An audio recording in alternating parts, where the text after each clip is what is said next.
The wind screamed through the Colorado Rockies like a furious beast that wanted blood. Snow blew sideways, thick and blinding, and anyone caught outside would freeze before they found their way home. Samuel McBride pushed through the knee-deep drifts with a string of rabbits hanging from his belt. His buffalo coat was stiff with ice. His beard was white with frost. But he kept walking. A man living alone in the mountains didn't get the luxury of waiting out storms. His cabin appeared through the blowing snow, built tight against a granite cliff. Sam had built every inch of it with his own hands. A rope bed, a rough-cut table, shelves filled with food he'd gathered through summer and fall. Nothing fancy, nothing wasted, just enough to stay alive. That was all Sam ever wanted anymore. He'd been alone in these mountains for 12 years, 12 long winters. 12 years of choosing the cold over the pain of remembering what he'd lost. His parents gone to sickness, his brother buried far from home, and the woman he once loved choosing another man over him. He had walked away from the world and never looked back. Inside, he hung the rabbits near the door and stirred the fire until it burned bright again. He poured coffee and settled at the table, ready to clean his rifle. Outside, snow fell harder. December storms here didn't forgive mistakes. He was halfway through oiling the barrel when a sound cut through the storm. A knock. Soft at first, then desperate. Sam froze, every muscle locked tight. No one came this high in winter, not unless they were lost or dangerous. The knock came again, followed by a voice, a woman's voice. "Please, please, is anyone there? We'll die out here." Sam stood slowly, revolver already in his hand. He moved to the door without a sound. "Who's there?" he called. Another voice answered, weaker than the first. "Sir, please, we need shelter." Sam lifted the heavy bar and opened the door only a crack, rifle ready. What he saw made him lower it an inch. 2 women stood on his doorstep, covered head to toe in snow. One younger, maybe 30, with wet, dark hair stuck to her face. She was holding up an older woman who seemed barely conscious. Their dresses were soaked. Their hands were blue with cold. Their bundles were small enough to tell him this was everything they owned. "Please," the younger woman begged. "She can't walk anymore." For a long moment Sam didn't move. His life worked because it was simple, quiet, alone. Letting strangers in meant trouble, meant questions. Meant danger. But the older woman's head sagged. Her lips had turned the color of ash. "Get inside," Sam said gruffly, stepping back. Relief broke over the younger woman's face as she guided her companion in. The blast of warm air hit them, and they both trembled violently. Sam turned away to give them privacy. "Get those wet things off. Wrap up in blankets." "I'll get hot water." He worked the stove while listening to the rustle of frozen cloth. When he finally turned, the women were huddled by the fire, wrapped in elk-hide blankets. Their skin was pale. Their hands shook. But they were alive. "Thank you," the younger woman whispered. "I'm Elizabeth Harper. This is Martha Coleman. We're widows, sir." Trying to reach Denver. "Denver's 3 days from here in good weather," Sam said as he handed them steaming cups. "What were you doing in these mountains?" Elizabeth swallowed hard. "The town of Silver Creek forced us out. They said we brought bad luck. My husband died in a mine collapse. Martha's husband was shot in a card dispute. People turned against us." Sam felt anger rise in his chest. He'd seen it before. A frontier town could be kind one moment and cruel the next. "You're safe here for now," he said. Martha looked up at him, her voice barely there. "You've saved our lives." Sam cleared his throat, uncomfortable with thanks. "Storm might last days." "You'll stay until it's safe." Elizabeth stared at her empty cup. "We can't pay you, but we can work." "I didn't ask for payment," Sam said. "Just rest." The women nodded, exhausted. As they ate rabbit stew, Sam found himself studying them. These weren't troublemakers or thieves. These were decent women, beaten down by life and winter, and despite every wall Sam had built inside himself, something cracked just a little. "I never had a wife," he said suddenly, surprising even himself. Elizabeth looked at him, eyes soft with understanding. "Some men choose solitude," she said. "Some men don't get the chance at all." Sam looked away. He didn't want kindness, didn't trust it. But when the storm howled outside and the women shivered near his fire, he knew something had already changed inside him. And he didn't know yet if that was salvation or the start of trouble he could never turn back from. Morning came slow and pale through the cabin window. Sam had slept in his chair by the fire, keeping watch. He'd given the women his bed and built a blanket curtain for their privacy. The storm had buried the world outside in deep white silence. Elizabeth stepped out first, her dark hair braided neatly, her cheeks warm again from the fire's heat. "You should have woken us, Mr. McBride. You look exhausted." Sam stretched his stiff back. "I've slept in worse places." Martha soon followed, her steps still slow but stronger than the night before. She sat in Sam's chair as if she'd taught lessons from it for years. Her gray eyes watched him with sharp understanding. "Mr. McBride," she said gently, "Elizabeth told me what you said last night, that you never had a wife." Sam stiffened. "That's personal, ma'am." "Everything about our situation is personal," Martha said softly. "We're alive because of you. And you're alone because life dealt you harsher cards than most." Sam didn't reply. He wasn't ready for the way her words hit him. Elizabeth began cooking breakfast, moving easily around his small kitchen. Sam wasn't used to anyone touching his things, let alone making his cabin feel lived in.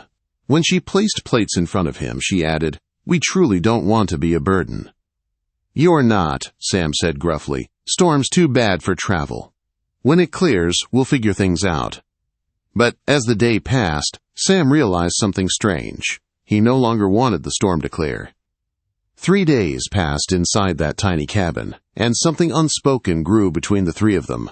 Not romance, not yet, but trust born from surviving the wilderness together. Elizabeth cooked. Martha mended Sam's shirts and organized his shelves. Sam hunted and chopped wood. They lived like a family without ever using the word. On the 4th morning, Sam returned from checking his traps to find Elizabeth struggling with a frozen water bucket.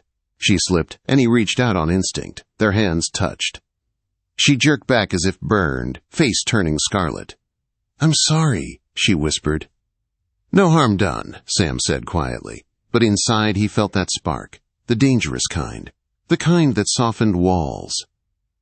Martha watched them with a knowing look he did not appreciate. Later that night, the storm worsened. The wind slammed against the cabin, and icicles shattered off the roof like breaking glass. They sat close to the fire for warmth when Elizabeth pulled a wooden flute from her bundle. "I kept this," she said softly. "It's all I have left of my husband." "Play," Martha urged. Elizabeth lifted it to her lips and began a slow, aching tune. The sound filled the cabin like a prayer. Sam felt something shift inside him, tender, painful, alive. When she finished, he surprised himself. "Play another." Elizabeth smiled for the first time since she arrived. She played a lighter tune, one Martha hummed along to, and soon Sam found his foot tapping against the floor. For a moment, the storm outside didn't matter. The fear didn't matter. The past didn't matter. There was only music, and the way Elizabeth's face softened in the firelight. That peace shattered the next morning. Sam stepped outside at dawn, squinting at the snow piled high around the cabin. That was when he heard it. The crunch of hooves. Men. He hurried inside and grabbed his rifle. "Stay back," he ordered the women. "Don't speak unless I tell you." He opened the door just wide enough to see 3 riders approaching. One he recognized.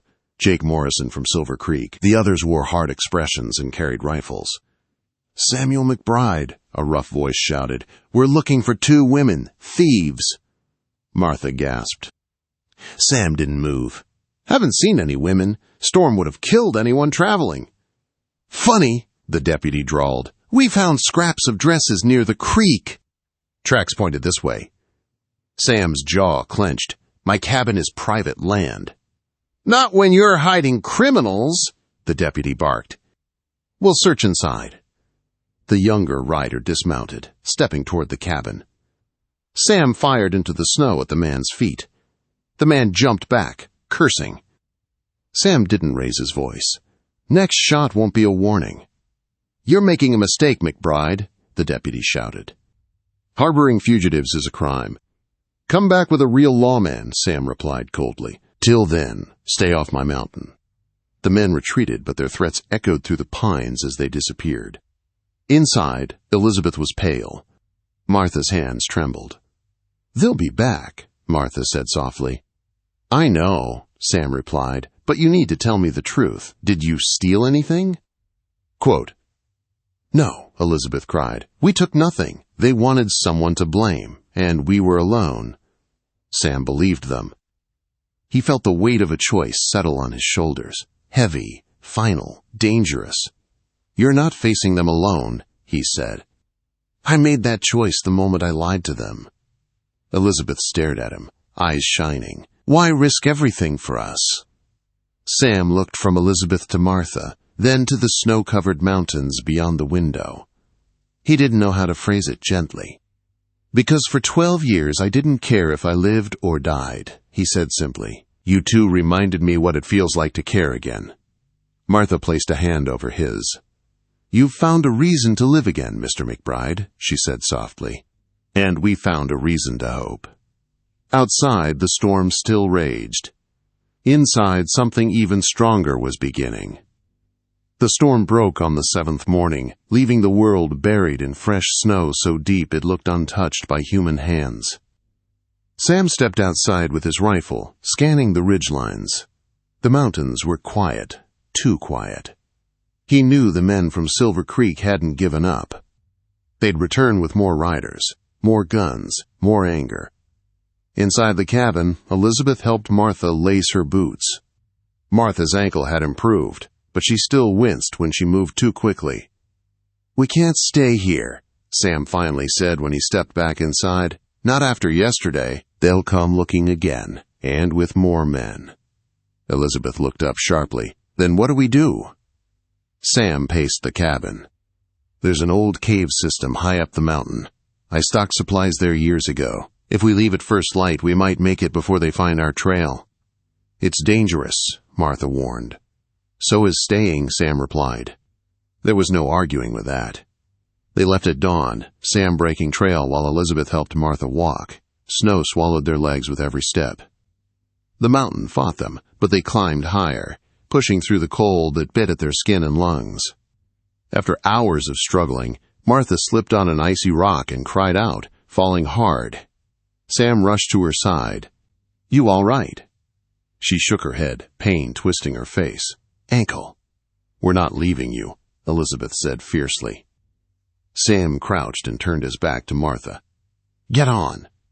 "But—" "Get on," he repeated. She obeyed, wrapping her arms around his shoulders. Elizabeth carried both packs, determination written across her tired face. Together, they climbed. When they neared the ridge, Sam saw dark shapes moving across the snow far below. "Riders." "They're tracking us," he said quietly. Elizabeth counted. 7, maybe 8. They didn't have much time. Sam led them to an abandoned hunting camp. It wasn't much, just a lean-to and a fire pit. But it could serve as a decoy. They made fresh tracks around it, kept a smoky fire burning, and left signs of staying put. Just before dusk, the distant sound of horses reached them. The riders stopped far enough away to avoid Sam's rifle, but close enough to watch. "They think we're settling in," Sam whispered. "Will they attack tonight?" Elizabeth asked. "No, not in this snow. They'll wait. Plan. Think they're smart." Martha nodded. "Then we slip out while they watch the wrong place." That night, after hours of fake noise and movement, they packed what little they had and slipped behind the lean-to into the dark woods. They moved slow and silent, Martha leaning heavily on a makeshift crutch Sam carved from a branch. The night was black, with no moon to guide them. They moved by instinct, trusting Sam's knowledge of the mountain, until the mine entrance finally appeared, a dark shape against the stone. Inside, Sam urged. They entered, and Sam rolled a large boulder across the entrance, not enough to stop the riders, but enough to slow them. Deep inside the cave, candles lit the narrow stone walls. The space opened into a hidden cavern with a small spring trickling from the rocks. "We're safe for now," Sam said. But he didn't believe they would get long. By morning, the pursuers had reached the mine entrance. Their voices echoed faintly inside the stone tunnels. Carlson's voice carried loudest. "We've got them trapped! Bring tools!" "We'll smoke them out if we have to." Elizabeth's hands shook. Martha placed hers over them. "Together," she whispered. "We face this together." Sam searched the cave again and found a narrow back passage. "This leads out the far side of the ridge, but it's tight. Martha might not make it through." "I will," Martha insisted. "I've come too far to die in a cave." The crawl was brutal. Martha grit her teeth until tears ran down her face. Elizabeth crawled behind her, pushing when needed. Sam led the way, carrying their supplies in his teeth when the tunnel was too tight. Hours later, they emerged into weak gray daylight. But they weren't safe yet. Shots rang out. Snow exploded near their feet. Sam jerked around. Men were pouring down the slope, having found the back exit sooner than expected. "Run!" Sam shouted. He grabbed Martha and hauled her forward. Elizabeth ran beside him. The forest was just ahead when another bullet struck the tree beside Martha's head. Voices yelled behind them, "Stop! You can't escape!" Sam set Martha down behind a fallen tree and raised his rifle. Elizabeth took his revolver. Martha lifted his small backup gun. They were outnumbered, outgunned, but not out of fight. Gunfire cracked across the mountainside. Sam hit one rider. Elizabeth hit another in the leg, her hands shaking but steady where it mattered. Martha fired her derringer and drove back a man trying to flank them. But the enemy kept coming. Sam's rifle clicked empty. Elizabeth fired her last shot. They were cornered. "Samuel McBride," Carlson shouted, "give us the women and we'll let you walk away." "You'll get them over my dead body," Sam shouted back. "That can be arranged." Before Carlson's men could close in, a deep, thundering voice exploded through the trees.